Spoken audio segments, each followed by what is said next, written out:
பக்கத்துல நிக்கிற தம்பி நமக்கு தெரிஞ்ச தம்பி, பெரிய டைரக்டர் அவரு. அதாவது வாய்க்கு வந்தபடி எல்லாம் பேசப்படாது. டைரக்டர்லாம் இல்லைண்ணே, டைரக்டா ட்ரை பண்ணிட்டு இருக்காப்ல. இதுக்கு முன்னாடி 3 ஷார்ட் பிலிம் எடுத்திருக்காரு. இப்போ ஒரு ஷார்ட் பிலிம் எடுத்திருக்கான். டைட்டில் என்னன்னு நீங்களே கேட்டு தெரிஞ்சுக்கோங்க. அத வேற ஞாபகப்படுத்திட்டீங்க. நான் ஒரு 1.5 வருஷம் முன்னாடி டைட்டில் வச்சுட்டோம்.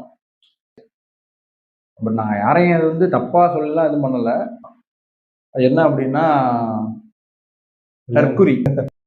இல்லாம தற்குறி தற்குறியா? பார்த்தீங்களா? சாம்பார் ஆப் எனக்கு. நான் வச்சதுக்கு அப்புறம் தான் ட்ரெண்டிங் ஆயிடுச்சு. இதெல்லாம் கொடுமையா இல்லையா? இப்படி ஒரு பதில சொல்லக்கூடாது. அதெல்லாம் நான் வச்ச ட்ரெண்டிங் அது கிடையாது. அது ஏதோ போயிட்டு இருக்கு. எல்லாரும் பாருங்க. அந்த கதைக்கு ஏத்தாப்புல அந்த டைட்டில் இருக்கும். தவிர்த்து யாரையும் புண்படலாம் நம்ம பண்ணல. செய்யறதையும் செஞ்சு விட்டு குடிக்கிறத பாரு.